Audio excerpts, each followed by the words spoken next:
Welcome to the Big House. TORC, the Off-Road Championship presented by Amsoil. We're in Crandon, Wisconsin for the Big House Brawl Part 2. You see the fans came out. It's a beautiful summer day. A little breezy, a little toasty for the Wisconsin folk out here, about 82, 85 degrees. I'm from Texas. I'm used to 95, 100-degree temperatures. He's Ricky Johnson, the TORC champion. I'm Robbie Floyd. And RJ, we've already seen some racing today. This has been pretty exciting. This is what we expect from Crandon. This is what it's all about. This is the Big House. We've seen a lot. Last night we saw about 5 inches of rain, and we thought for sure it was going to be a muck fest and the guys were going to have to pick their lines and stuff like that. But we saw very quickly in the Pro 4-wheel drive races that it became dusty so quick that the guys had to start. They actually had to water during the yellow flag. So the track crew has been on top of it. They're laying down the water. They're blading it. They're mixing the water and the dirt back and forth. So we're looking for a great Pro Light main event. We have Pro Lights coming up. Also, our Forest County Potawatomi Challenge Cup. I got that. Yeah, so yeah, there Amazing you go. I got that in my first shot. That's a specialty race. The Pro Lights is going to be exceptional because we have 12 trucks out there. They're evenly matched. When we look at the point standings just a moment ago, 8 points separate second to fifth. But when we come to that Forest County Potawatomi Community Cup Challenge, then we see the best of Pro 2s and Pro 4s together in the same race. Well, the challenge there, and I've been fortunate enough to win that race one time, so it's a big honor because this goes way back when they brought the desert racers out, Robbie Gordon, Walker Evans, and all the people from the West Coast. Then you had Jack Flannery and Kurt Leduc from the East Coast, there, and also a local boy, Jack Flannery, from here. So they would challenge the Pro 2s and the Pro 4s because the Pro 2s had more suspension and the Pro 4s had more drive. But now what they do, the way they do the separation, they look at practice times, they look at qualifying times, give them an advantage, give the Pro 2s an advantage, and then the Pro 4s chase them down. I've also had the extreme pleasure and honor of winning that race as well in a Pro 4 coming from the back. And when you are on you're like a dog hunting a rabbit or something like that when you're chasing down a Pro 2 when you're in a Pro 4. But when you're in a Pro 2, you're running like that rabbit and you're trying to get away from everybody. You run scared, and we'll see that race here in just a little bit. And the next person we're going to be seeing is Kate Osborne. She's in the spotter's stand. You've got a great vantage point, I guess, Kate. Yeah, we have a very good vantage point up here. Now, spotters are extremely important generally in a race, but here in the Cup race, it is crucial that they are eyeing what is going on the track. For the Pro 2 drivers, those spotters really have to be watching out for the Pro 4 and their closing distance on those Pro 2s. Now, those Pro 4 spotters, they really have to be making sure that they're keeping watch and telling those guys how hard they need to push closing in on the Pro 2. It's really important, these spotters here, to make sure they make a big difference in the race. It's all about that delta time, how fast they close and how fast you can close in on that, Ricky. We've still got a lot of racing today here in Crandon. Glad you can be a part of it. TORC, the Off-Road Championship, presented by Amsoil, continues here in Crandon.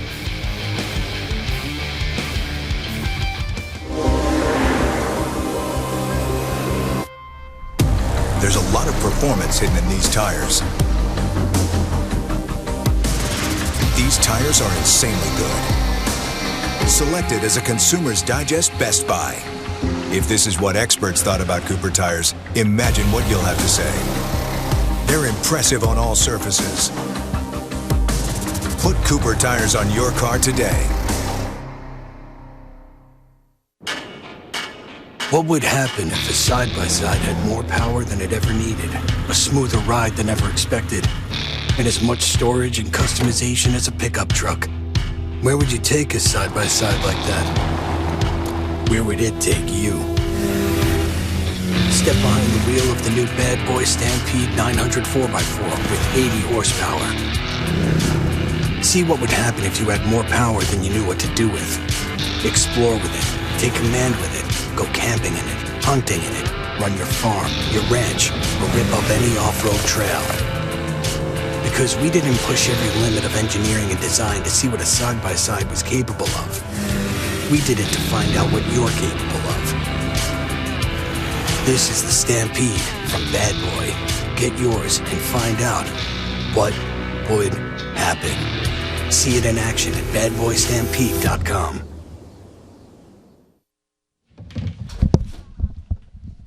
The second part of the Big House Brawl from Crandon, Wisconsin for TORC, the Off-Road Championship presented by Amsoil. There's the Forest County Potawatomi first turn. You see the track workers exiting that portion, the fastest first turn in motorsports that I know of on dirt. Now, of course, Indianapolis, They're heading into their first turn at 130 miles an hour. They've got a lot of aero helping them. These guys are having to worry about dirt, ruts, and of course 100 miles an hour. And exactly, and it's also slightly off camera. We saw a lot of action down here. This is the hairpin right next to the starting line, right before the longest straightaway. It was very dusty in the Pro 4 race. Obviously, you can see they got the water down, so the track is in great shape. They lost it with the rain, they lost it with the dust. Now they've gathered it back up, and as you can see, we have a whole field and a whole starting line on that Forest County Potawatomi start line, so it's going to be awesome going into turn 1. And if I remember, was it last year? Was it the last race of last year? Somebody, as we look at it on the left side of the track, coming down that straightaway, decided to take an immediate left. They didn't mean to do that. Nobody does that on purpose, but either way, somebody shot straight across. Things can get ugly in a hurry, and a nice aerial shot as you see a little bit of a stagger. The guy on the left is a little smoother route, a longer route. But, that's why they let the guys on the inside get a little bit more on that stagger. So when they pull up, you see number 42 on the inside. That's one of the Kleiman brothers. And next to him is Cam Reimers, then Luke Johnson, then Dinsmore, and then Sean Morris, and then our point leader, Kyle Hart, and right next to him, Bobby Runyon. So, and then on down, it's what they do is they give them just, about 2 feet difference. So it gives that guy on the inside a chance, and so that they're not banging into each other so much. But the advantage has come from the outside, the person that can get a run, and if they're even going into turn 1, it seems like that guy on the outside has always been able to pull off the hole shot. We have not seen anyone from the inside get a true hole shot. Maybe a good start, but not the hole shot this entire week. Speaking of that, I think about the hole shot that started off today's races, the Pro 4s. Let's take a look back at what happened in Pro 4 today.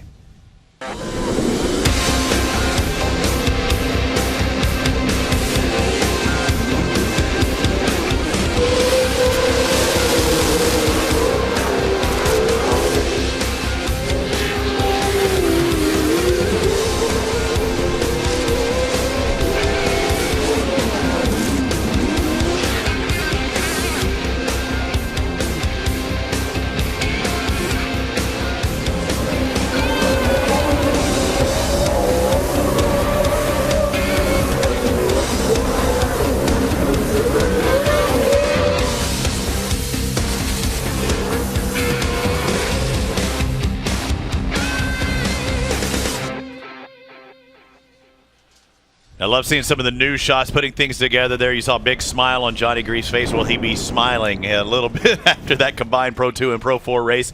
But first up, the Atturo Tires Pro Light. As you can see, the drivers are getting strapped in. Everyone's there. We can see Travis Pecoy. That's his bright yellow helmet. He does a lot of different things. He came from Trophy Cars. Trophy Car has got basically a CRF 450 motor in it, and then he's also racing GRC Global Rallycross in the Rallycross Lights. So a very active young man, and it's great to see him out here in Central Wisconsin going for it. So, as you can see, the shadows are getting a little bit longer here as the guys adjust their cameras, but we're ready to go. All right, we're going to start here in just a moment. The Atturo Tires Pro Light here in just a sec. You see they're putting on their helmets, getting ready. TORC, the Off-Road Championship, is brought to you by Maxxis Tires. We know dirt. VP Racing Fuels, the official fuel of TORC. And by Amsoil, devoted to protection.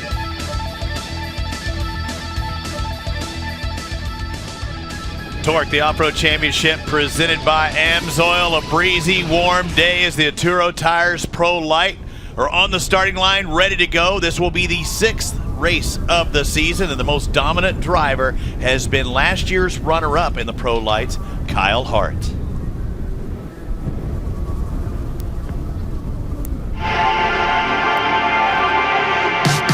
When you kick off the 2016 season, yes, you're trying to keep all 4 wheels on the ground, but even when he's on 2, Ricky, Kyle Hart was the fastest in Texas, winning both races.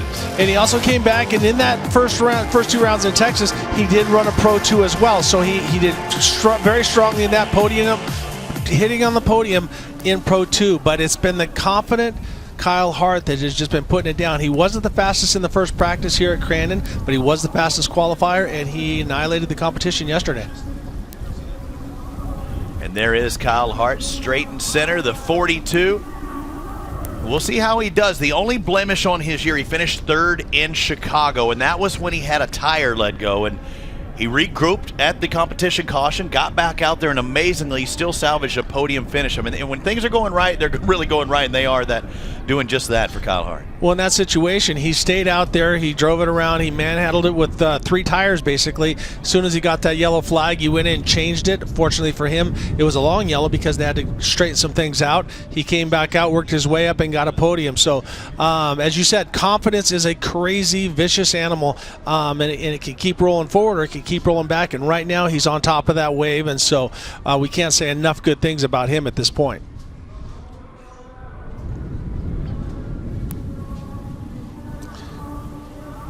I'd like to throw a shout out to a good friend of the whole community, Peter Murphy. He's a guy that comes and does photographs and videos and stuff for a lot of people here in the TORC series, and he's going through some tough times right now. So if you have a moment, say a little quick prayer for Peter Murphy. And Peter, we miss you out here, and we hope that you get back on track, and can't wait to see your big curly-headed body out here. So thank you for all that you do, and I know that you're watching it on the web. So.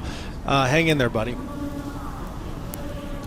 I agree with you there, Rick, and you see everybody lining up here. It's nervous time. We have talked about it today, about the nerves on the starting line, the adrenaline that has to take over at this point. But this is a race like no other. We'll see hopefully a land rush start at Bark River as well. But when it comes to Crandon, that off-camber turn and the speed that you're dealing with and those waist-high rollers, there are so many factors going into this turn, knowing that there are 11 guys around you. If you're on the inside, you know that most things push wide.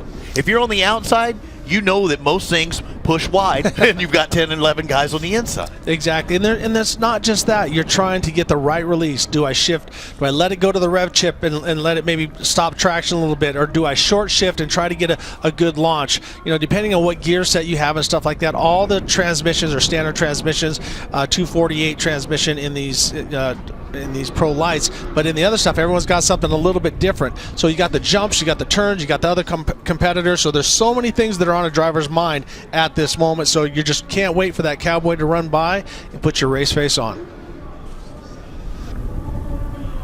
So who will get the start? That's the first question of the day, when 12 drivers are lined up side by side with the long straightaway, the big rollers, the off-camber, right-hand turn. There's Cowboy checking, making sure everything is right.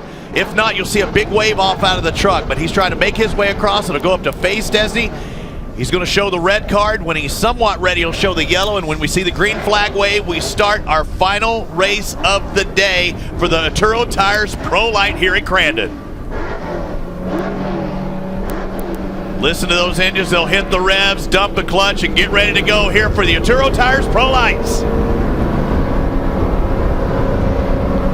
And the green flag is dropped, so it's a great jump. Kyle Hart gets an awesome jump, and on the inside, Cam Reimers looks like he's got a slight advantage over everybody. And his motor's strong. He did the same thing yesterday, but watch for a wide sweeping outside the Kendon tire truck of Sean Morris, and here comes Travis Dinsmore. This dude knows Crandon. He won twice last year, and he was giving Kyle Hart fits in the last round, and he's doing it again, this time from out front. Travis got a green. He actually didn't get the best jump, but he seemed to have something that pulled right down through the middle, and he pulls himself out in front, and now he's got a couple car length lead over Sean Morris and then Kyle Hart. So now this is the first time we've seen Kyle actually come from, not the back, but from third place, and now he looks to the inside. And look at all the winners we have in the Turo Tires Pro Light. There goes Kyle climbing in there. We saw him win in Chicago. He's trying to win here at Crandon, and Sean Morris, a former Crandon winner, takes over second. Sean Morris loses 2 positions, but used that cushion and now works his way back into second. So right now, Dinsmore's the guy to beat, and you see these guys bumping and banging right behind him.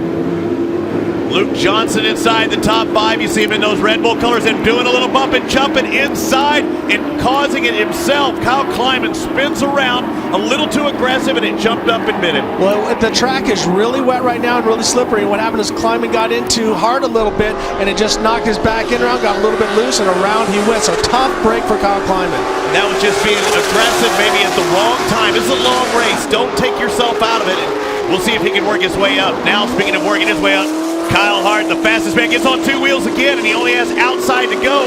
And unfortunately for Sean Morris, that's where he is. Right, he did a little bicycle there, but now this puts Sean in the right spot. But as we've seen, the guys come from the outside, so we'll see if Sean gives him a slide job, or if he just holds his line. And here we see Kyle having to tuck in behind him, but now we start to see a little bit of spit coming out of the radiator, out of Sean Morris. So let's keep an eye on that number 27 Kenda truck.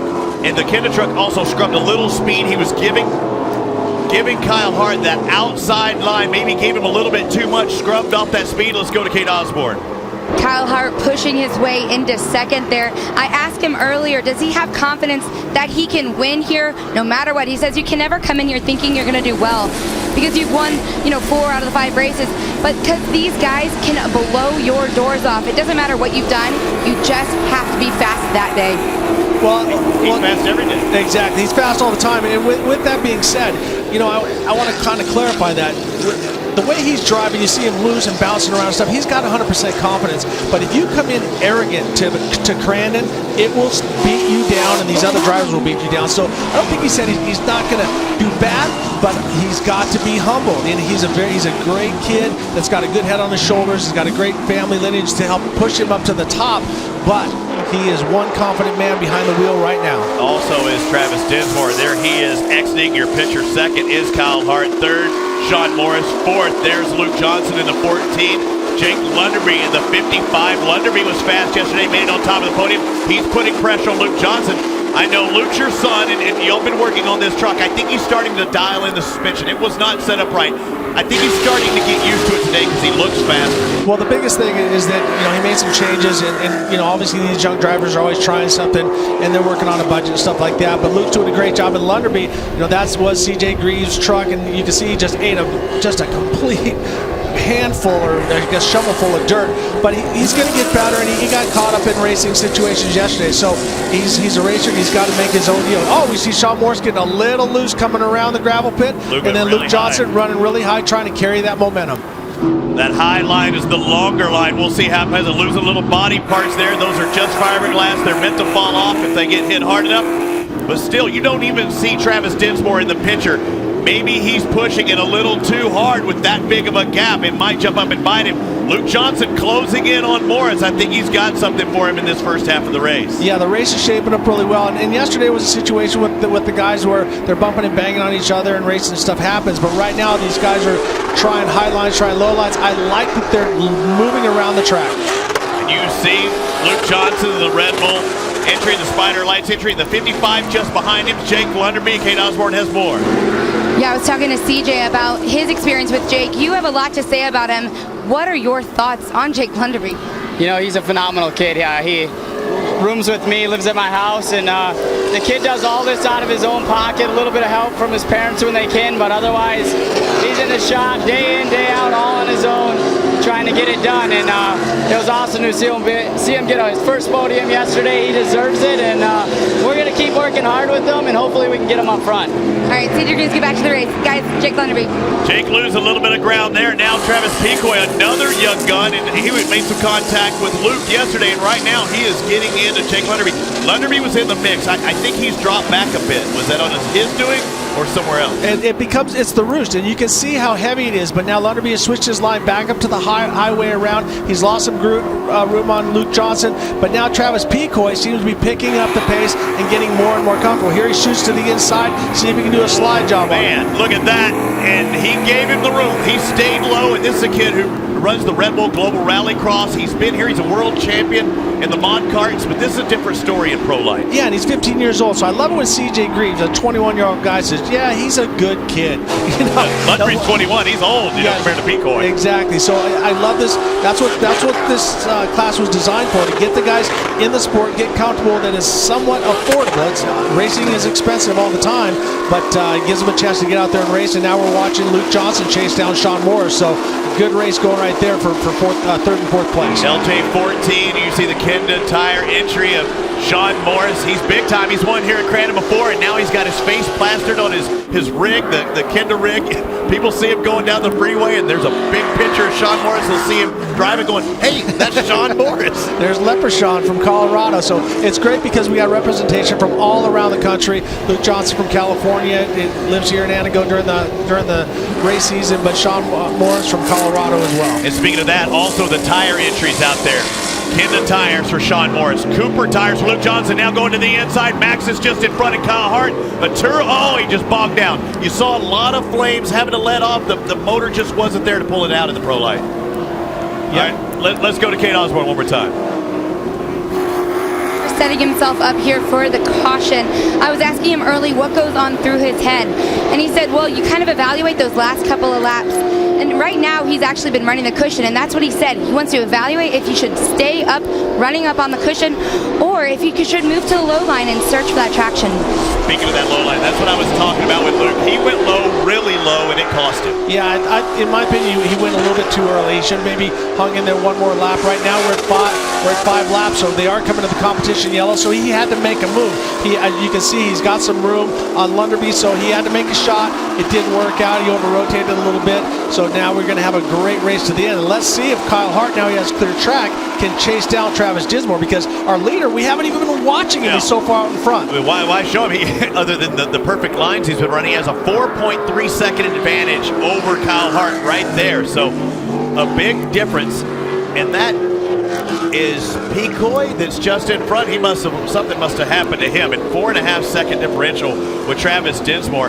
That Sleeko truck is fast, and I'm talking about how he's been fast here many times in the past 2 years. But if you look at the lap times, the last time Dinsmore was a 28.5, and then Kyle Hart was a 27.8. No reason for him to go fast, though. He's going to get that competition caution the next time around. But there it is. But if you got that guy right on your tail, you want to run as hard as you can. You do want to save your tires.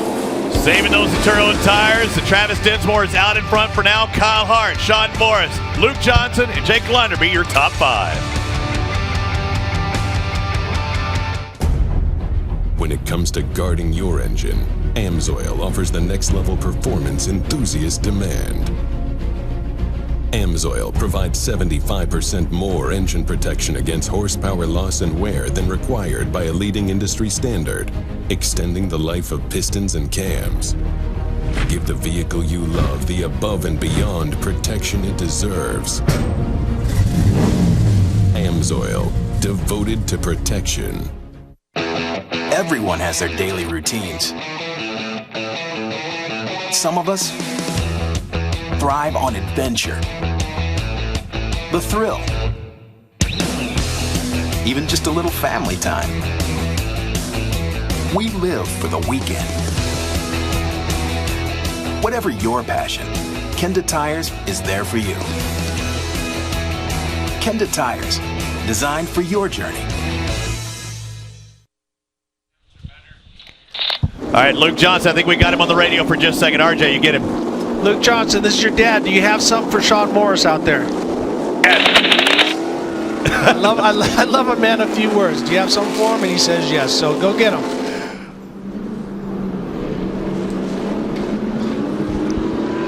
So I have obviously groomed my son.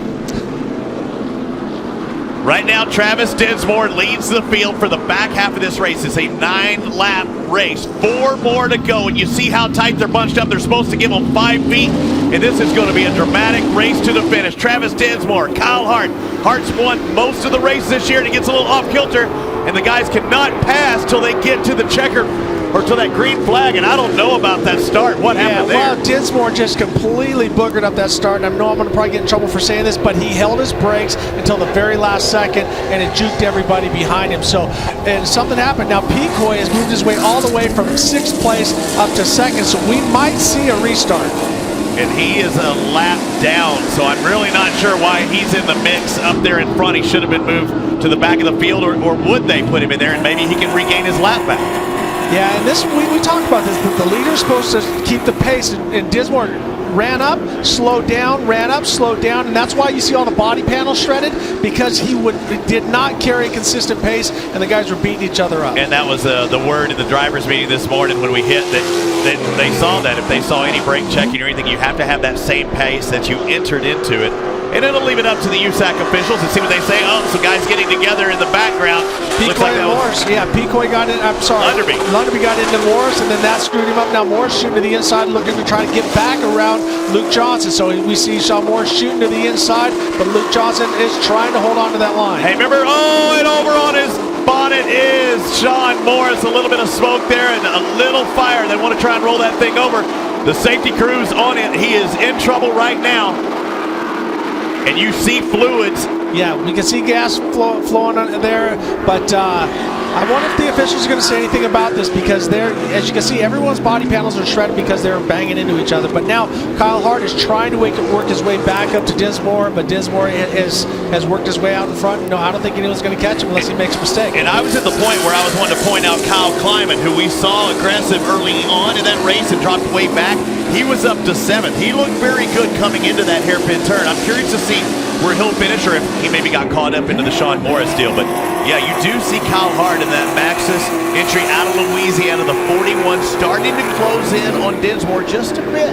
Yeah, but Dinsmore ran at 27.7 and Kyle Hart running at 27.3, so he is making ground. Now the question is, can he catch him in a couple laps? So now take a look at Sean Morris. He comes in, he rotates to the inside, he gets up on the bicycle, he gets a little tap, barely at all. I'm not going to call that on Kleiman there. He did not crash him. Sean was in the middle of the rotation, and it doesn't take much to take him up and over. So tough break for Sean Morris. So much was weighted on the right side of that truck. You or I could have pushed with one hand and probably tumped him over. Yeah, you're a lot stronger than me not, because I only have one hand. You got to remember that at this point. But surgery. Right now, I like the way this race is shaping up.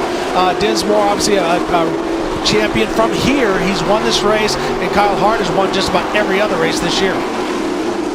Travis Dinsmore, 2 wins last year. Both of them came at Crandon, the spring race and then the fall race as well. We will be back for a fall race. Man, I've seen a lot of guys really fast. Picoy's a lap down. He's staying in the hunt there. I'm just not sure why he was in that mix, and that caused a bit of a problem in the start. But I guess you have to give him the opportunity to gain your lap back. Well, you're not supposed to pass. So if he got passed lap by Dinsmore, he's supposed to have the opportunity to try to pass Dinsmore back for his lap. So he was right in the mix of things. So that was my mistake on the call when I saw that going. And here we see him trying to pass Kyle Hart back. So I don't know what the spotter's going to say about this. But the kid is on it. I mean, the driver that's done it in the Mod Karts and the Global Rallycross, and he's a lap down, but he's putting pressure on the series leader, the points leader, who has an advantage more than an entire race. If he was not able to finish this race, he'd still be the points leader. That's what kind of season that Kyle Hart has been having. And what's happening right now is Picoy is running inside and outside, and it's allowing Lunderby and Luke Johnson a chance to catch up. So I don't know if the officials are going to say something to him or just let him keep racing, because right now it's helping the guys in 2nd, 3rd, and 4th bunch up. But while they're doing that, Dinsmore is running away. And I've just gotten word as we see, and Picoy straightens up, and it really causes a bottleneck. And now Luke Johnson, you see the 42 moving off the side. He's going in the pit area. He evidently has to do a stop and go penalty for that contact with Sean Morris. Ever so slight, but in the USAC officials' minds, they thought it was a little too much. And here we see Kyle Hart has gotten passed by both Lunderby and Luke Johnson. So something happened there, and now we see Lunderby kind of moving to the inside, and now Luke Johnson goes by Lunderby and puts him now in 2nd position. And he's way on the outside, and he's really slow. That's Lunderby that pulled off the track. Something is going crazy here. So they're dropping like flies, and Luke Johnson has now moved into 2nd unofficially. Luke Johnson using the cushion in that Red Bull Spider Lights Chevrolet, and for everything that bad happened to him yesterday, it seems to be falling in being good for him today. So right now you just got to focus on running constant laps, keep that truck moving forward, and then hopefully then we see the last lap. But Dinsmore with quite a huge lead, 7.3 second advantage. Right, and he still clicked off the fastest lap, but those guys were in the other stuff. But Dinsmore, I don't agree with it, but he played the cards right, and he messed everybody up behind him, and now he's running away with it. So he's got a huge lead, so I got to congratulate him at this point. but it'll be interesting to see if the officials say anything about that start situation. Travis Dinsmore had a crazy start to the year, 6th, 4th, 2nd, and 10th. But boy, when it comes to Crandon, he has things dialed in. A 2nd place in the last round, and he's leading this one ahead of Luke Johnson. Andrew Carlson, the snowcross racer, the 151, and we're going literally to his backyard at the next round in Minnesota. It's good to see him up front because he had some bad luck, some broken parts in the last round. And I was talking to him earlier, him and his father, about how he likes the shorter courses because he doesn't have the time out here. But he's obviously a great little driver and a great rider on snowmobiles, so it's great to see him break into the top 3. But this guy has been so fast time and time again here at Crandon. So that Slico entry of Dinsmore is doing exactly what it does best, and he's running away from the crowd. The Turo Tires Slico Classics. He hails from Paris, Ontario, Canada. The 43, no, it's not Richard Petty. It's Travis Dinsmore, who goes 2nd yesterday and takes the victory here in stop number 6 of TORC, the Off-Road Championship. A very convincing win. Gets the whole shot and just pulls away from everyone uncontested. Luke Johnson unofficially in 2nd, Andrew Carlson in 3rd. We're here from our top 3 when we return to TORC, the Off-Road Championship presented by Amsoil. When it comes to guarding your engine, Amsoil offers the next level performance enthusiasts demand. Amsoil provides 75% more engine protection against horsepower loss and wear than required by a leading industry standard, extending the life of pistons and cams. Give the vehicle you love the above and beyond protection it deserves. Amsoil, devoted to protection. Brakes on the left and the right, you got this? Got your brake levers ready? Okay. Go ahead, guys.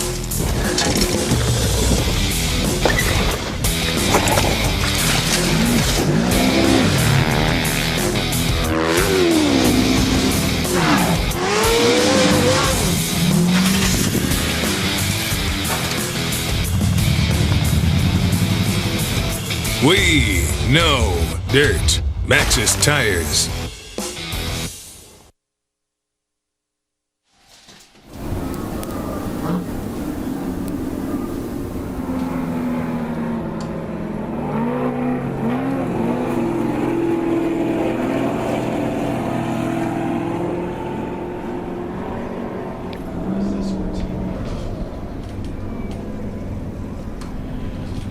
Well, I guess it's pretty evident what happened to Kyle Hart as we look at that right front, and he's just totally lost his. It's not just a tire.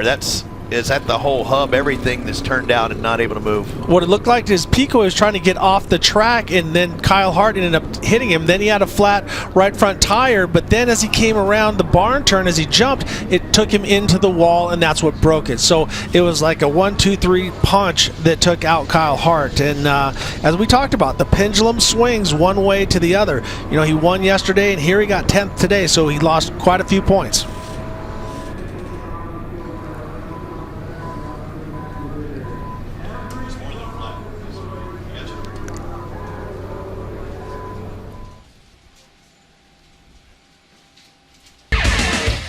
TORC, the Off-Road Championship, is brought to you by Amsoil, devoted to protection. Bad Boy Off-Road, and their all-new Stampede 900 4x4 side-by-side. And by Kenda Tires, designed for your journey. The big question is, what happened to Kyle Hart, the series points leader in the Turo Tires Pro Light? Now we see what happened. It's not a flat tire. It's a broken right front A-arm. And that's what happened when you have Travis Pico trying to exit the track, and everything went south for Kyle Hart. Let's go down to our winner. He told me he was going to do it. We knew he was fast after watching him in the last round. Travis Dinsmore in the 43, the Slico entry, takes the victory here in Crandon. Travis Dinsmore climbing out with a victory celebration. Big moment here for you. We knew you were faster. You had a whole shot. You led the whole way. And you told us earlier you were going to do it. Why are you so quick here at Crandon? You know, we just got the truck set up, figured out. I know where the lines are to run, and we just try and avoid those holes and not make mistakes. And I don't think we made any mistakes today, and here we are up front. Travis Dinsmore, #1 here at Pro Lights. In 2 years now, he's done it 3 times, and that guy is definitely on here at Crandon. It's a big track. Big motor, strong motor. Finishes ahead of Luke Johnson, LJ14, Spider Lights entry. Andrew Carlson, his best finish of the season, finishes third, but let's go down to LJ14. Luke Johnson ties his best finish of second. Yeah, Luke Johnson smiles as he's climbing out of the truck here. That was a victory for you. You were telling me earlier you want to do well, you want to get back up on the podium. Walk us through that race, because it didn't seem like it was going to be easy from the start. Yeah, we got off to a semi-decent start, and we just had to keep working our way through. Sean Morris was putting up a hell of a race, and we just had to keep plugging forward. Travis was on a move today. I wasn't going to be catching him anytime soon, but after the struggles we had yesterday coming through the field twice, I mean, this Red Bull Spider truck was working so great today. My crew has been awesome. It's awesome to have my family and my girlfriend here, the support, the love of everyone here in Crandon. But I'm happy to be back on the podium. We had a string of bad luck, and I'm happy to be back up here. Luke Johnson, second place here in Pro 2, or Pro Lights. Looking at the points, Travis Dinsmore moves from third up to second now, only 18 markers behind Kyle Hart. Luke Johnson goes from fourth into third. Reimer's moving around. Morris dropping back after that rollover. Not the day he was looking for, the former Crandon winner, but a guy that I was expecting to do well here because he was very due for a good race, is the 151 of Andrew Carlson. This kid has been fast. A lot of bad luck as of late, finishing outside that top 10, but finally back on the podium. Good job, Andrew. Yeah, Andrew Carlson pretty happy about this third place, tying his best place ever, best finish of the season.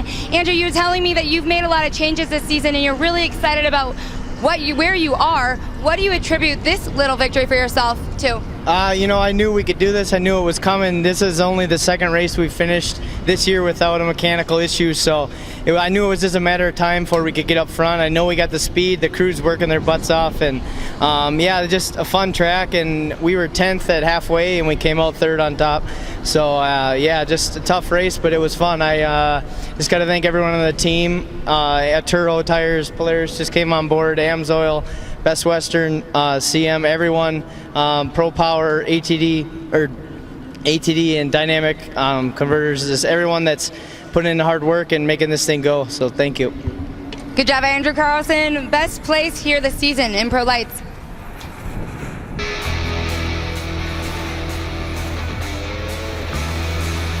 What a run by all of our Turo Tires Pro Light drivers. Luke Johnson finally smiling. He's back on the podium, joining Andrew Carlson, but the fastest was Travis Dinsmore.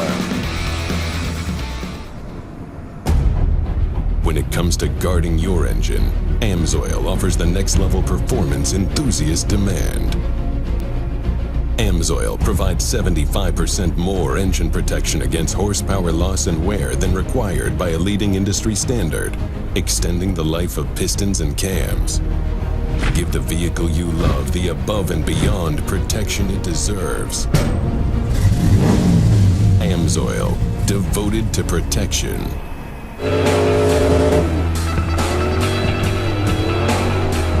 Let's bring the truck in, we'll swap those tires out so we can get you going down the road.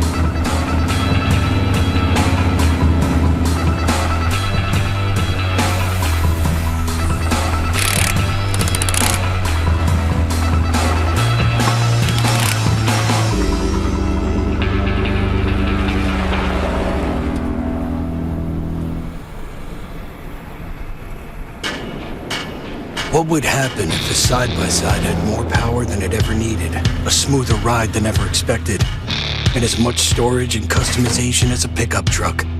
Where would you take a side-by-side like that? Where would it take you?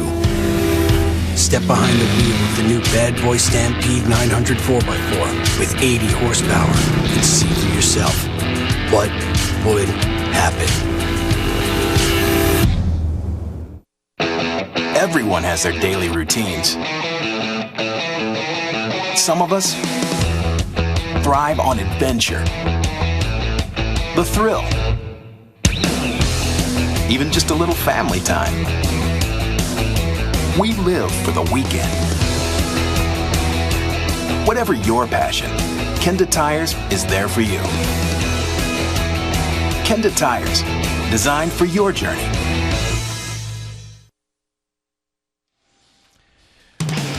And a cool part here at Crandon that I really enjoy is you see that big hauler moving away. It's not meant to haul people generally, but it does haul here at Crandon. You pay about $5-10 and you fly around the track of that thing. You looked at me yesterday. I said, "You ever been there?" And you're like, no, I'm not getting in that thing. I'm not, because you're up so high. It's like you're on the second floor of a building going 50 miles an hour around Crandon. I have a hard enough time being strapped in with a fire suit and a helmet.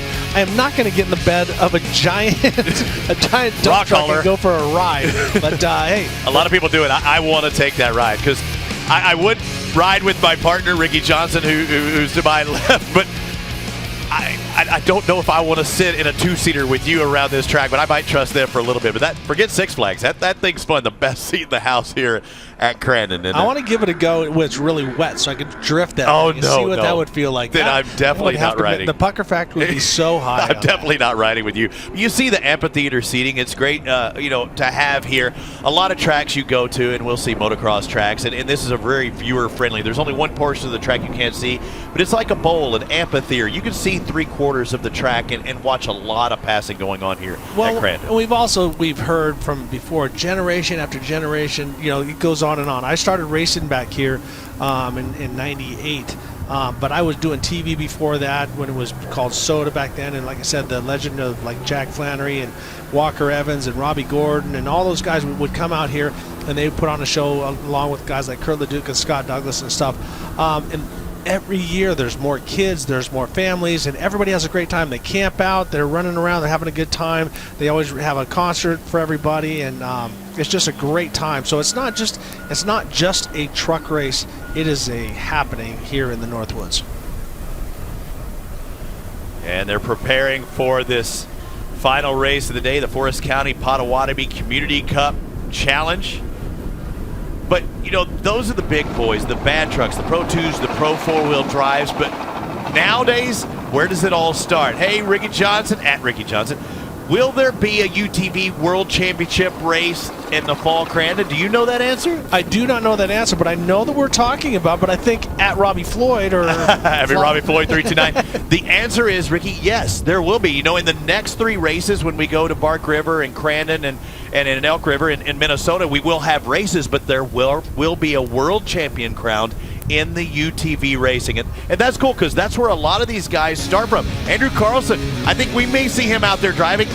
Am I wrong? That's CJ Greaves. Yeah, and so that's one of the new Yamaha 1000. Yeah, UTV is 1000. It's a sequential shift and stuff like that. For somebody like a CJ Greaves, this is a great, perfect practice platform because he's got the sequential shifting and it's an all-wheel drive vehicle. But for not less than 1/10 of the cost of a Pro 4. So any seat time is good seat time. And if you want to be a driver, start driving. The coolest thing I heard, Kimberly told us the other day, our producer said it's the only form of racing you'll see at TORC where you can go on the layaway plan or whatever. You can make payments towards your race vehicle.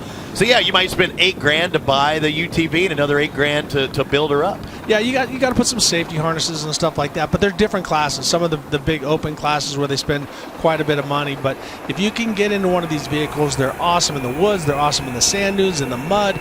No matter what, you have a great time. And as they say, with age comes a cage. So if you're one of those guys like Robbie and I that did stupid things on motorcycles when they were a kid, and you want to still go out and have a good time, a UTV might be what you're looking for. What are you talking about? Stupid times with kids, and I mean, you were always when I was a kid. You're the old man now. I was watching you, and I was breaking my bones trying to emulate you out there. But if you had to do it all over again, and I know you've been in all forms of motorsports, you were a Supercross and motocross champion before I ever got out of the novice class. What would you do? I mean, would you still stick with the 2 wheels, knowing what you know now and succeeding in that? Yes, I would. Because here's why. There's nothing, as far as an athlete's concerned, there's nothing more physically pounding and I think rewarding than racing a motorcycle, because there's so much that can happen to you. You're so exposed, and your physical body makes up a big difference. And now in short course off-road racing, you do take a beating in the neck and stuff like that. And a lot of people have come impacted and stuff have come with neck devices to protect us as far as drivers are concerned. But when it comes to racing motocross, you're exposed, you're out there, and your physical conditioning makes such a big difference. And on motocross, the best rider is going to beat the best bike. So if you in car racing, the best car wins because if you look at NASCAR and if you watch today with CJ and Johnny going back and forth, those are two great drivers, and you watch how they matched each other. But in motocross, you can always find a little bit more, and your conditioning will pay off at the end of the race. Both of those guys rode 2 wheels before they made it to the 4 wheels, though, so I think it's also a good development thing. All right, we've got another question from Twitter. Here's a question. Austin Morgan from Facebook asked, Ricky, fall Crandon possibly? What do you think? I think no, not this year, just because do I want to? Absolutely. If the opportunity arose, yes. We've been trying to find sponsors. I've been working with my son Luke and talking with Red Bull and a lot of different people to try to make this happen. But honestly, I think where the sport is right now, I think I'm more effective behind the mic at this point. If I get in there, if I just jump in there and do a round, if I do very well and the cards fall right, I could land on the podium. But really, what about a UTV? I'll race a UTV. I'll race anything, But what I'm saying is, at this point, I think for me to think that I'm going to come in and race against CJ and Johnny and Scott Douglas and Jenkins and stuff like that, I need time. I want to set the vehicle up the way I like. Do I still think I have enough in me to race them and beat them? Absolutely. That's the ego of every racer. But so we might end up back in a couple years or maybe next year, but we'll see. We'll take it one race at a time. But right now, I'm a huge fan, and I want to see these guys. I want to see this sport keep growing through the moon. I was part of it with Mitch Covington when we started the TORC series, and I want to see it go all the way to the top. And we saw you in Red Bull Frozen Rush, and that's a one-off. And those guys can't practice in the snow and develop and all this stuff, so you're a little more on even footing there. All right, a guy, I'm glad he's on solid ground because I hear it didn't go so well in Pro 2. Arie Luyendyk Jr. in the Gunk Mobile. Kate Osborne has caught up with him.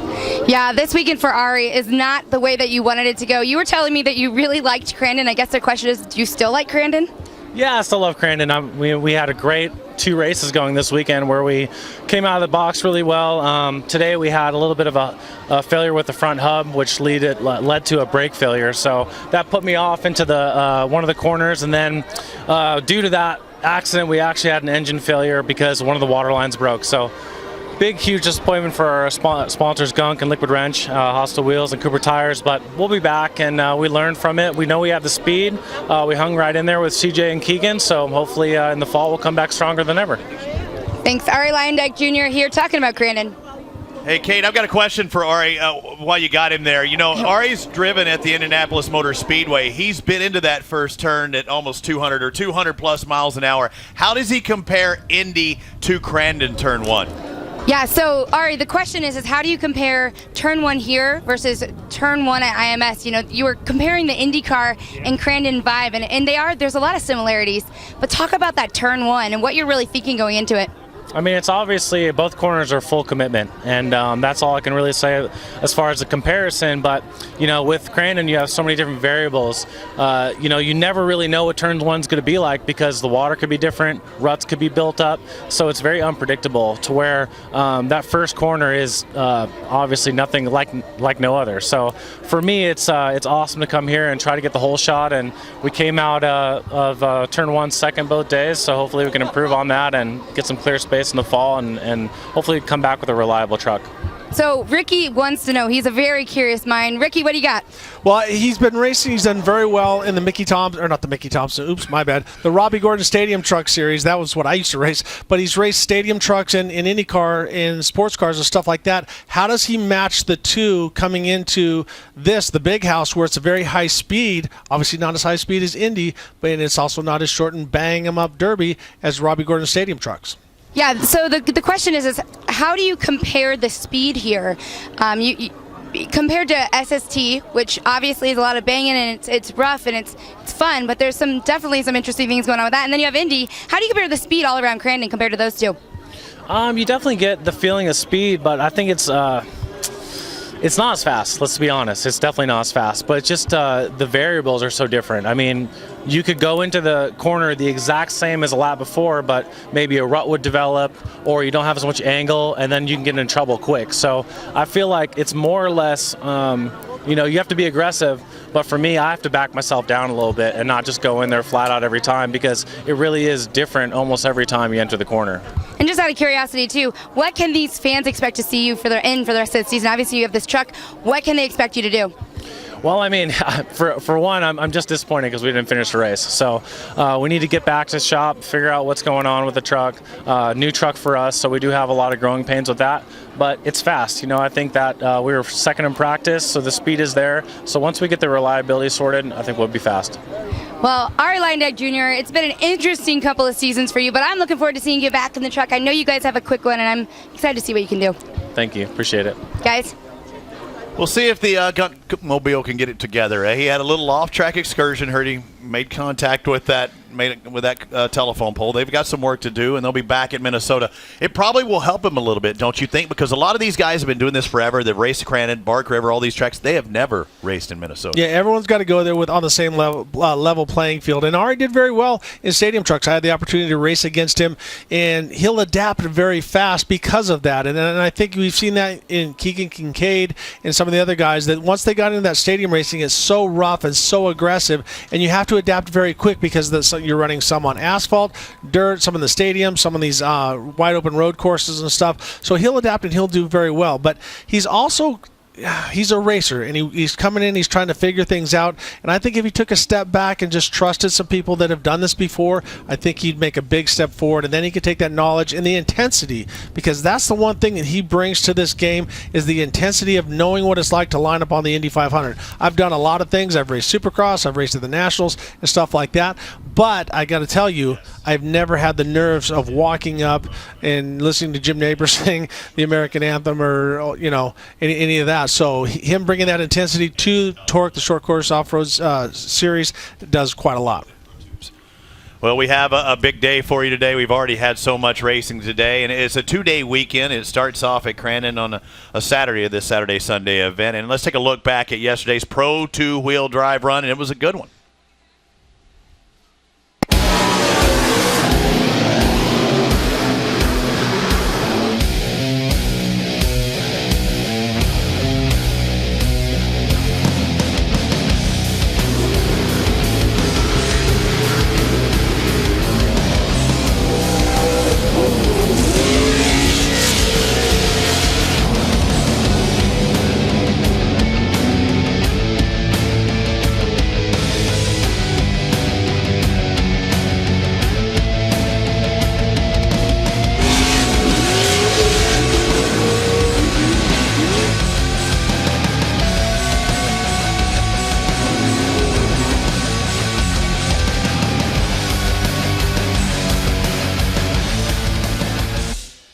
CJ Greaves took the win in Pro 2 at the last round, but what a battle with the number 7, the Track's Century of Cincincaid. I mean, he had been the top dog up until that moment, and one bolt broke, and it brought another one with it, and the flex plate, and she all let go. But the 7, that Track's Century Cincincaid, his dad was pretty fast, too, and I think Kate Osborne has caught up with the 2010-2011 brush run winner, Jeff Kincaid. Yeah, Jeff Kincaid and I were just talking about the experience of sitting there at the land rush and knowing you're about to head into this turn. But I got to ask you, what is it like being chased by Pro 4s in this Cup race? Yeah, the land rush here in this Cup race is not the most important part. It's the boys chasing you in the back, with the four-wheel drives coming, and that's all you can do is turn yourself loose, and hopefully you can't pace yourself at all in this class, and just got to let it go, and hopefully they don't catch you, and we hopefully get the right split and make everything, it all depends on watering of the track and everything else. So we did a couple changes to the truck and opened a couple grooves up and see if we can just turn it loose and bring home a Forest County Potawatomi Cup. Is Keegan nervous? Oh, no, he loves this, hometown track here, and I'm sure he wants to show up Dad. I got 2 of those things, so I'm sure he's wanting to get one more to put next to my trophy. So he's got a good chance, if we can turn her loose and get free away from him, and once track dries out, we'll be setting pretty good. All right, Jeff Kincaid, guys. I got a question. How about gearing as the track dries out throughout the day? You see the 2s, the line starts moving up. Does he change gearing, or will he even let us in on that one because he needs to probably go a little bit faster? So a bit of a question that you may or may not answer. Does he change gearing as the lines are moving? Not too much here. We don't have too many options because we're stuck with an automatic and stuff. It's basically he has to ride the cushion in a Pro 2, you know what I mean? So how the cushion moves out, we're going to have to move out with the cushion because Pro 4s will be on the inside, Pro 2s will be on the outside, and turn it loose, and hopefully there's enough cushion to keep them out front. All right, so Kate, I want to ask Jeff Cincincaid. He's won so many times here, so many Pro Light championships and stuff like that. What's the most gratifying win for Jeff Cincincaid at Crandon? Ricky, good question. What is the most gratifying win that you've had here in Crandon? It's hard to say. You know, I got a lot of wins. I got eight world championships here and a lot of, different cups, and they all mean something special. But, to probably win one of these cup races is pretty good, you know what I mean? Because they put your picture down in the barn and stuff and make you look good. And, we won a lot of Pro Light championships here, but to get that and get a little more momentum and that kind of stuff, it's pretty good. I'd say that was on top of the list. And anything else you'd want to say to the people of Crandon? These are your people. This is your hometown. Oh yeah, being here at hometown, we got 300 plus here. We got a big family, and they all come out to support. And you'll see. I mean, there's everybody in Crandon knows everybody. We're a town of 2,000, and it's like the next guy walking down the street, and it's nothing like being in hometown racing here. All right, guys. And Kate and I went to Duck's Bar the other day, right downtown. It's a quaint little town, and we went to dinner, and they're wearing Keegan Kincaid T-shirts, and they're talking about how he comes in on Thursday night, because that's prime rim night here in Crandon at Ducks.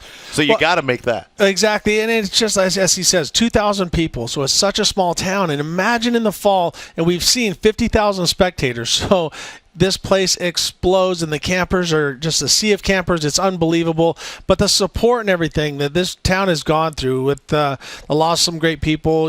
They lost Jeff's father this past year. And I remember when I came here and I started the TORC series with Mitch Covington, and I sat over in the log cabin, and I would listen to him and the other old codgers over in the corner talking. And Mr. Kincaid was very quiet. He would just sit there and, yep. Nope. And then every now and then, whenever he talked, everyone was quiet. So it was such an experience. And coming from California, where everything is so new, schools are so big and everything, and you don't know everybody. This is a place where everybody knows your name and everybody says hello. But let me tell you about what people in Wisconsin. When you mess with them, you mess with the whole town. So that's why the Green Bay Packers are such awesome fans. So at what age do you become an old codger? That's what I want to know, because you've got me by a couple of years. And I was down at the log cabin the other day, so I was trying to get in on that conversation. But I'm a California guy, and I got pushed off to the side. But no, I just love everything about it. Once they take you in, it's like family. It's a lot like, it reminds me when I went to Italy and raced motocross and stuff back in the day, and they're either for you or against you. And once the people up in Wisconsin accept you, they've done that with my son Luke, they've done it with my wife Stephanie and Cassidy and Jake. When we come up here, we feel like we're family with the Sleevies, with the Flannerys and with the Kincaids and stuff like that. We've made unbelievable friends. And so thank you, Wisconsin, thank you, Crandon, and the whole surrounding thing for making us feel like we're part of the family. Well, you were a factory Honda pilot, and one of our drivers in the field in the Pro Lights, his dad was also a factory Honda pilot, right? Is that right? Yes, he was. Marty Hart. Marty Hart. I believe his son, Kyle Hart, is caught up with Kate Osborne. I believe that was the last word. Kate, do you have Kyle? Do you have Marty? Who do you got up there? I have Mr. Kyle Hart, who just came up here and said he's not so happy. Kyle, we all have kind of speculations as to what happened, but from your side of the story, what happened? There's always a bunch of ways to look at it, but it's just the games they play in racing, and there's more than one way to win, and I guess he figured it out. But there's two ways to look at it. I guess if we would have been fast enough to go up there and pass him before the caution, we wouldn't have had any of that problem on the restart, and ended up ripping the spindle apart, and I lost the tie rod. So we just had to limp it around and get as many points as we could, but we were able to come across the finish line under our own power, so I guess that's good. But we'll just go back, get it together, and come back and just go for it. You just mentioned a few of the details, but we didn't actually get to see what happened. What did happen? It's hard to say. I'm just stay out of it. Now, Kyle, you have been the guy that everyone in the paddock is saying, we gotta beat. How much extra pressure does that add to you, especially that this is your first year where you're really feeling like you're on top? It's a great feeling to be up here, but you have a weekend like this, and it just goes to show you that the fastest guy doesn't always win. We weren't necessarily the fastest, but we were one of the guys to beat, and it wasn't speed that beat us this time, but we'll just come back stronger and see what we can do the rest of the year. All right, we have a couple more questions from the guys in the booth. What do you have, guys? Hey, first off, he's disgruntled with Travis Dinsmore. He didn't like the brake checking that you did on that restart. Well, that's what I'm going to say. I'm just going to pull it out of him. Is he referring to the brake checking in the seesaw back and forth by Travis Dinsmore on that restart? Yeah, so the guys want to know, are you referring to the brake checking that was done at the restart? think what you want. Is that the most political answer you could have gotten out of him? But I think there's some. Somebody sent him to PR school all of a sudden. Yeah, you did go to PR school. Good job. I think that's all right. I do have a question. Okay. Though. You know, I talked to Travis Dismore. I talked to a few of the guys, and they were talking about how they come into this season with not much practice. I know he has a facility that he can work with at Louisiana. How much of an advantage was it driving that truck so much before the season started, coming in with all that momentum? Yeah. So Kyle, the question is you came into the season like a new man. It's a different kind of driving school. You were driving differently than we've seen you before. Was it kind of everything that you did in the off season to prep for it? Is it really your dad being on the sidelines cheering you on? What is it that's making you drive like this? I think it's a lot of things we did different with our program. We did a lot of testing with the Pro 2 and the Pro Light as well over the off season, just getting me in the seat, not showing up just without any seat time. But we did our homework, and my dad, he's not racing this year, so he's able to put 100% focus into my program, and it's showing because we're doing great, and I just hope we can keep the momentum rolling. We got one more question. What do we got? So what we've heard is that he's going to be racing the UTVs, and does he practice on one of the UTVs? Rumor has it that you are going to be driving in the UTVs. Do you practice with those? We do a lot of the cross-country races that are like an hour long in the 1000s, and that we have a lot of fun with that at the house. It's just some more seat time. These guys, they go home and they don't get to race. They just get to work on stuff. So I think being able to race whenever we're home from these is just to be in the seat. Any seat time is a good seat time. So just staying behind the wheel and just wheeling around different vehicles. It's just great to be able to come here with some seat time. I got to ask you, do you have a pre-race ritual? No. Nothing? No socks? No anything? Wearing the same socks? No. He cleans his laundry, apparently. Do you take naps? I heard your dad took naps before a race. Well, you try to take a nap. It's kind of too wound up to take a nap at a race weekend. Anything else, guys, for Kyle Hart? No, he talked about he might race a UTV. How about Marty? You know, he's pretty good on an ATV. What are his skills like on a UTV, and can he beat the old man? What are your dad's skills on a UTV, and can you beat the guy? It depends on what day you come. We've had some good battles, and one of the funnest ones, I was on his bumper from the start of the race the whole hour, and I ended up losing a belt on the 4 minutes to go, and that was the one that we both ran till the very end. And so I guess you'd say he beat me because he was in front of me when I went out, but we have a blast battling with him, and so I guess if we could run to the end, then we'll see who win. All right, guys, Kyle Hart, let's get ready for this Community Cup race. I just think back at Friday. You want some of me, old man? Nope. Because Kyle Hart's fast, but so is Marty. And again, Marty a champion in his own right. All right, we still have the 2016 Forest County Potawatomi Community Cup Challenge coming up next. Pro 2s, Pro 4s, staggered start somewhere between 12 and 15 seconds. We've got 10 laps in this race. No competition caution. Can they close the gap? That's the big question, or how long it takes them to close the gap. And even if you do, can you get by those Pro 2s if you're in a Pro 4?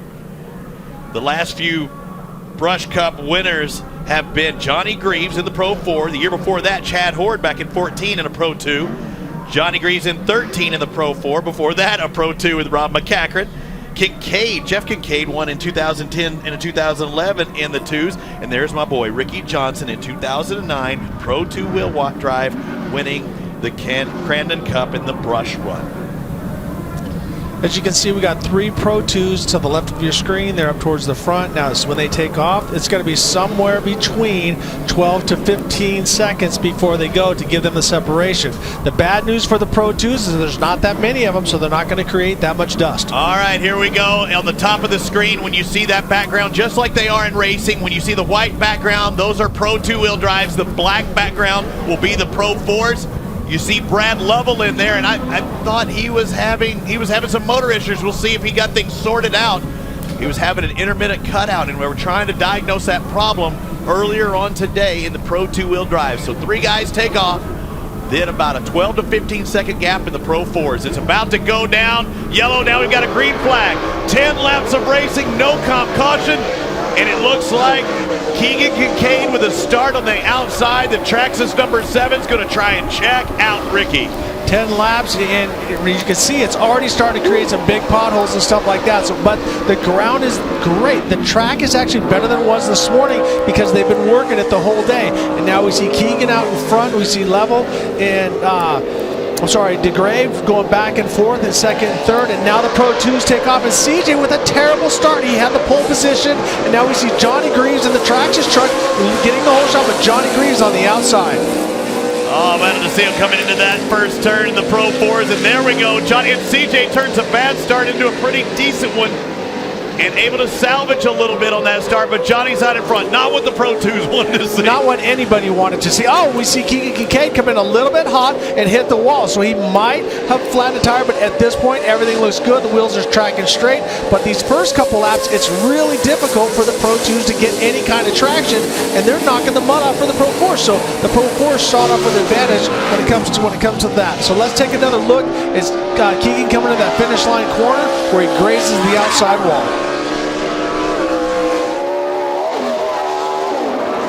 Kincaid out in front of the Pro 2-wheel drives, one of 3 trucks. He's just pushing, just a massive push. So he came to the inside, he didn't get any traction, the truck just pushed. He was going so slow when he finally hit it, he didn't do any damage, but that's going to allow the Pro 4s, probably that's a 2 to 3 second advantage right there. And you hear push, you hear understeer. When he was full lock there, he was turned right, that wheel couldn't turn anymore, and she just kept plowing and kept pushing to that outside. And Jason DeGrave still battling with Brad Lovell. Lovell looks like he's going to get the pass on the outside, driving around that Amsoil 44. If those two could stay double wide like that, that could be a big advantage. Tougher for Johnny. Just drive around and just stop Johnny Greaves and CJ Greaves from coming forward. So right now we're watching the guys that are in second and third in Pro 2-wheel drive, but where are the Pro 4-wheel drives? Johnny should be entering the picture any second, or will he? The Pro 2s are going that fast.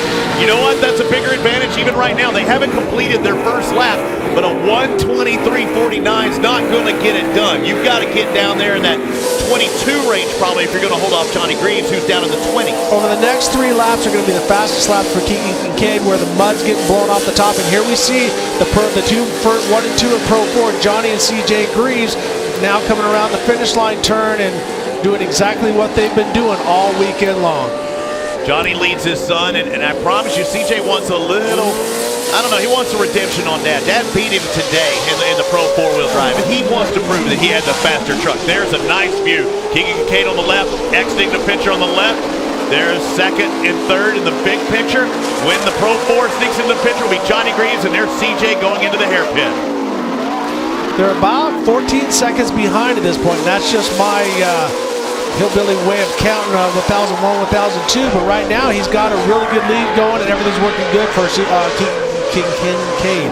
Easy for you to say, exactly. Ricky Johnson, and I don't know. I think it was even more than that. It's a bigger gap than I expected. We're on lap 2 of 10. This Forest County Potawatomi Community Cup Challenge, and CJ's putting all the pressure on Johnny. Oh, and Johnny put little bobbles. He blows through the berm. Little bicycle. What I like what CJ does there is he enters the barn corner a little bit wider, and then he starts to straighten it up over the top, where Johnny kind of comes in straight, and then it bicycles just a little bit. Let's go to Kate Osborne. I was asking Keegan Kincaid what he was doing to prep for this. He said they did a different tire cuts for more forward bite, but what he said he was going to focus on in the race is to maintain and run on the cushion. It'll push those Pro 4s to run down low and not them close in so quick. Basically, he said with a laugh, run away and hide. Yeah, you can do that in Pro 2s, or you have to do that. Hit that cushion and keep all that momentum and driving. The pros, they have that option to go low. If there's grit down there, then they're going to be hurting because they're going to be going fast. Yeah, I've had the opportunity to be in a Pro 2 and a Pro 4 in this situation, and right now Keegan is doing exactly what he needs to do. He's got his father, Jeff Kincaid, telling him to run the cushion and use as much traction as you can and keep the momentum going, because we've seen in some situations at the end of the long straightaways, the Pro 2 is faster. We've seen faster high speeds, but they come out the corners not half as slow, but quite a bit slower than the Pro 4s. And the Pro 4 might have been the last winner of this rush run with Johnny Greaves, but the Pro 2s have won more times than not in the past 5 years. So it can happen. Similar horsepower, but only 2-wheel drives compared to Pro 4-wheel drives. Let's find out what the differential is as they head towards that Amsoil start and finish line. Keegan Kincaid, who finished second today to CJ Greaves in the Pro 2. He crosses the line. Next up should be Brad Lovell. He was about 10 seconds behind the last lap. I think he might have closed in a little bit on that. Jason DeGrave has now dropped back a little bit, and there's Johnny and CJ. They've definitely closed in. Lovell from 10 seconds now to 13.7. DeGrave, he's going to come across barely 19 seconds, and now Johnny Greaves 19.5 seconds behind, and CJ makes a pass.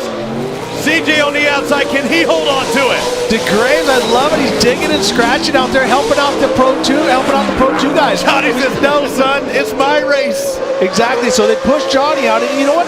DeGraves did exactly what he needs to do, and he's holding his line, and he's racing hard. That's what we want to see. We don't want to see people really passive and let them by. So he's holding his line and made those guys work around the outside. I know Johnny was frustrated, but that could be the difference in this race right now. What a race by Johnny Greaves. A truck that he was passing might have caused him a little problems, enabled CJ to get by, and then Johnny does it again, just same driver, and then he takes advantage and makes the pass. Johnny closing in. Again, the last time they hit that stripe, Johnny Greaves was 19.5 seconds behind Keegan Kincaid. That is a long time, Ricky. He's not going to make it up at that pace. Well, but let's see what he does now that he's in clean air. So now that he doesn't have to deal with another driver, but he does have to get up and around Brad Level. So the Graves and Brad Level they're not going slow. They're running a very, very strong pace. So they got to get by him. So if it slows a second or two, that could be the difference, because Keegan has a very clean track and a very fast line. It'll be very interesting now that we have clear track for the fours. Actually, Johnny still has Brad Lovell. Forgot about him to worry about. And Brad, I think, might have gotten the motor issues figured out. CJ closing in as well. And you have that delta time. If you've got 5 laps left and you're running 2 seconds left, you got to be within that 10-second range. Right, so this is going to be key down here, because Johnny's going to try to probably come in the inside, do a slide job, rotate around the inside, because he doesn't have to use the berm, and that's exactly what he does. And Brad Level has to use the cushion. The Pro 4s eat him up on the bottom side. Let's go down to Ken Osborne. Well, for some drivers, strategy is key, but I talked to Johnny Greaves about his strategy for this, and he said he laughed. He said, every time I try to stick to my strategy, I always end up doing something stupid. So Johnny Greaves right now, I think, just getting after and trying to do all he can to catch Keegan. CJ Greaves dropping weight there, losing another body panel, lost fiberglass, no problem for him. Let's find out. Keegan Kincaid has completed 4 laps. He's about to complete his 5th. He's in the 7T truck, the Pro 2-wheel drive. He should be coming across that stripe here very shortly. Yes, the last lap of a 1:22.068. Next up will be Johnny, or will it be CJ at this rate? CJ goes to the inside, and CJ's in position. Oh, and he fakes into the right front of Johnny, and that's going to slow them both down. Johnny comes across, and his time's going to be 17:32. So they made up about 2.5 seconds. They need even more than that, and they can't do it, Bangy. Well, this is playing into Keegan's hands right now, and so they're going back and forth. But CJ does not want to give it up, so he's going to be looking to the inside, the outside. Here we see if he can make a shot at him at this hairpin corner. So he goes to the outside, shoots down low, and he's waiting. So I think what CJ is doing is he's trying to set up a pass a little bit later, probably down in the gravel pit. But notice when they come around that Johnny seems to loft a little bit more, like a little less rebound. He's almost doing a wheelie off the jump, and CJ is staying lower. Here's the question: should CJ have driven his Pro 2? Knowing what he knows now, probably. Yes and no. You can never. Because he would have got the start. I mean, he would have been up there on that front row. Right, but maybe then him and Keegan would have been holding each other up, and then Johnny would have caught and passed both of them. So right now, you live by the sword, you die by the sword, and I just love the angles that CJ is looking. He's looking high, looking low, and Johnny never gives up anything. That guy drives at 100% all the time, and that's what I loved and hated about him, because no matter what, he never gave up, and now he protects the inside a little bit. I think you're negative Nancy on the no, staying with the Pro 4, because if I remember you back in your racing days with the motorcycle, second place is first loser, and they're having a heck of a race, but it's for first loser right now. Keegan's gone. Exactly, but the track is also deteriorating. You see the holes coming around, and the Pro 4 can run higher and lower and avoid some of those holes where Keegan has to run the cushion. So you have more options with the Pro 4. So if CJ can get by Johnny, I think he's going to walk away from him. After 6 laps, it was a 15.1 seconds, so that leaves how many? 4 laps remaining, 15 laps. What's that delta? About 4 seconds a lap. He needs to run 4 seconds a lap quicker if either one of these guys have a chance of beating Keegan Kincaid. Exactly, and sometimes it works for you. Like I said, I'm not trying to blow smoke up my backside, but I was able to pull it off because I had a situation like this where the guys were, a couple guys broke, but also they're holding each other up because Johnny can't just run freely because now he's got to think about CJ putting a wheel in on him. So see that's the difference I'm talking about. Johnny kind of comes lost a little bit higher, so he opened up the rebound on his front of his shock to get some more traction, but I think it's hurting him on the jumps because it's lofting too high. As it is right now, is there a 4-second differential? Can you make up 4 seconds a lap in these last few? If they're not partying with each other the way they're doing, because right now they're slowing each other up a little bit because CJ's going high, looking low, and so they're not intentionally slowing each other down, but they are. 15-1 now turns into a 12.3-second differential, so a little less than 3 full seconds a lap different with only 3 laps to go here in the Forest County Potawatomi Community Cup Challenge at Crandon International Off-Road Raceway. This is the battle for second place. Cincincaid is out in front of the Traxxas number 7. And yeah, a lot of horsepower. Brock just pulling a wheelie down this stretch. But that's exactly what I'm talking about. Johnny seems to have a freer front suspension and it wants to loft. So when you loosen up your rebound in the front, what it does, it rotates weight to the back and gives you more traction and lets the wheels come out. But in certain situations, it makes it want to do the wheelie like you're looking at right here. So one of the things that we're not talking about is tires. Cincincaid has been blistering, running a blistering pace, and we've seen tires come apart the last couple laps. So this is 10 laps with no chance of cooling them off. And all that heat generated in those two wheels. Is it harder on the tires in the two-wheel drive as we see CJ Greaves again trying to find that grip on the inside? Johnny really wide. Is it harder on the tires in two-wheel drive compared to Absolutely, absolutely, because you have two-wheel drive, the two-wheel tires. Also, the roost is way worse when you race in Pro 2 versus Pro 4. When you get roosted from what I mean by roost, when you get dirt shot at you from a Pro 2, it's much heavier because all the weight is transferred to the rear. And right now, we saw CJ Greaves take a shot, but it wasn't quite going to work. So right now, I don't know how Johnny's going to do it, but he's going to have to pull. He's got to pull a rabbit. 12.3 to 10.2. That's the differential. 10.253 seconds the last time around the strap. What does 10.5 seconds look like? Right there, and it's probably down to about 9.5. But Johnny Greaves still having to deal with CJ, and again, anything can happen. You've got a lap and a half left here at Crandon, and we've seen the closest race in history. We saw 2 drivers in the top 3 start shredding tires. It can't happen. It does happen here at Crandon. Yeah, because the pace that Keegan is running right now, he's spinning the tires constantly. You try to manage as much as you can and try not to blow the tires off, as they talk about, because spin them too much. But you have to, because it's a solid rear end.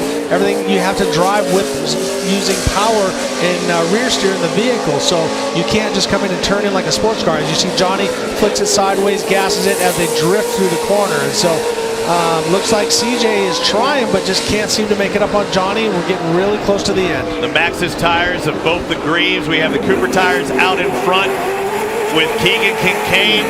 One more lap to go for Kincaid, as well as Johnny and CJ. CJ trying to make a move on this last lap.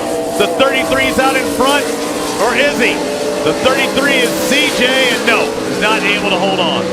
Johnny got a little bit loose there, and bicycle just a hair, and CJ's looking underneath him. So there's Keegan out in front. He's got half a lap to go. Still, anything can happen. Those guys have caught up a little ground. They're 8 seconds behind. So now the race is for second.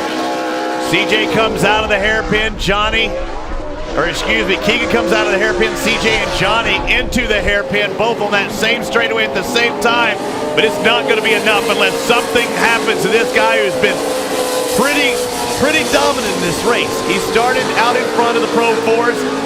He bettered the other 2 Pro 2-wheel drives out there, and he's been the fastest guy on the track. Only about a 2-second a lap difference between Pro 2 and Pro 4. He deserves this win if he stays out in front. The city of Crandon is going to go crazy tonight. That Ducks Bar and Pac-Man and all the different places down Main Street in Crandon are going to be partying tonight because this is their own homeboy. Group therapy, what is it? There's a whole bunch of them down there. So Cincincaid right now, one more turn, and he's going to be the Cup champion. Forest County Potawatomi Community Cup champion. Yes, that is, and you see with the course workers cheering him on. Cincincaid with the victory and the stripe. CJ's going to take second, 5.4 seconds behind Keegan. Johnny Greaves in third, less than a second or 1 second behind his son CJ. So Kincaid, Greaves, and Greaves, your top 3 here in the Potawatomi Community Cup. We'll hear from our top three when we return for TORC, the Off-Road Championship presented by Amsoil. Keegan Kincaid is your winner in the Traxxas #7. Brakes on the left and the right. You got this? Got your brake levers ready? Okay. Go ahead, guys.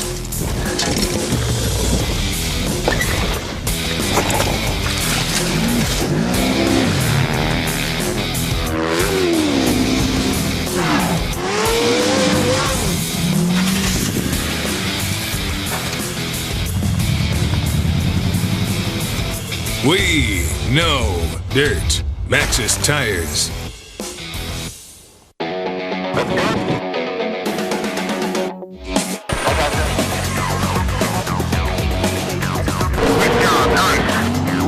Outside of one is not where you want to be. Affirmative, sir. You're doing good, relax. Everybody get ready for more ride? That worked fine for me. Hey, can I trade you sunglasses? Yeah, sure.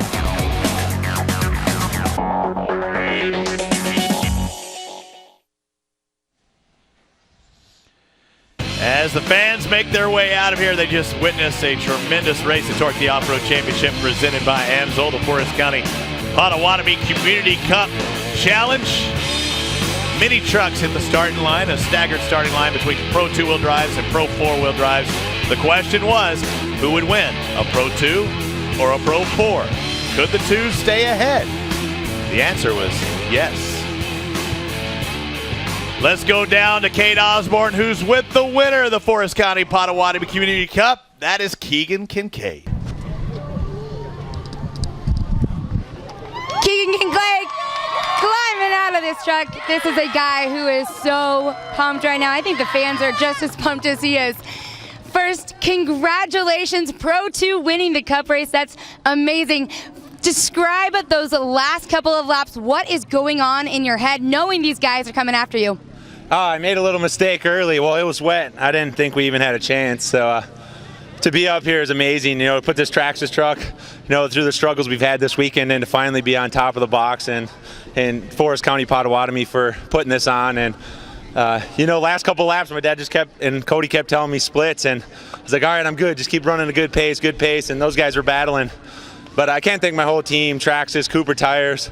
They hooked up today. You know, we drove this thing as hard as it could for 10 laps, and we're up here. So I can't thank all my sponsors enough, and everybody that out here, all my fans, you know, and family and everything. So it's amazing. You talk about these fans, your family. How special is it to win this race right here in your hometown in Crandon? Oh, it's awesome. You know, no other spot I'd rather do it than here. Yeah. There you go. Woo! In front of my family, all my friends. It feels good. Keegan Kincaid, winner here of the Community Cup. What a celebration this is. I like that, how he mixed fans and family and come up with fams. He created a new word right there, and those are his fams. And Keegan Kincaid winning the Potawatomi Cup, much like his father did back in 2011 and 2010. And mind you, both Jeff and Keegan in Pro 2-wheel drives. What's great about this is the Forest County Potawatomi has supported Johnny Greaves, Johnny Greaves, CJ Greaves, and also Jeff Kincaid and Keegan Kincaid. So it's a family affair, and these are all local boys, Wisconsin guys. So great celebration, great victory for Wisconsin as well. All right, the fans clearing out of here. Kate Osborne's with Team Greaves. Quite a battle between the two. I know they wanted to win, but that was a heck of a race. Yeah, it was an incredible battle first between you guys. Congratulations on getting on the podium again here. Now, I got to start with you, Johnny. First, do you think you had anything for Keegan if you weren't battling it up with CJ? Well, you know, me and CJ weren't really slowing each other down. We were running as hard as we could, but you know, with only 3 Pro 2s, I knew it was going to be hard to catch him because Keegan was going to get clean air right away, and he'd be able to lay down. His opening laps were going to be the best because he could run the cushion, and as it turned out, we had to go to the cushion to get any good drive most of the places too. So yeah, it was a fair race. The Pro 2s definitely weren't at a disadvantage this time. Speaking of that Pro 2, CJ, if you could do it again, would you have run your Pro 2?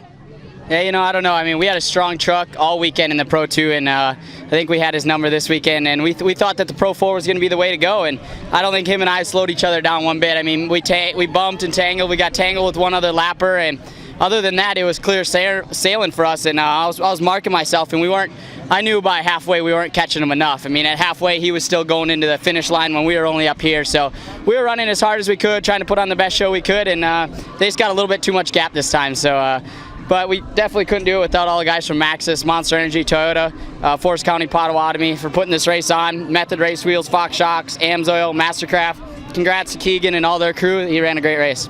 The Graves family finishing out second and third here, their Crandon weekend. Well, that's it here for the Big House Brawl Part 2. A tremendous race. The fans getting a little swag, throwing out hats from our top 3 finishers. It was a big day of racing, a full day of racing, starting off with the Pro 4-wheel drives, the Pro 2-wheel drives, the Pro Lights, and we finished it off with the Potawatomi Challenge Cup.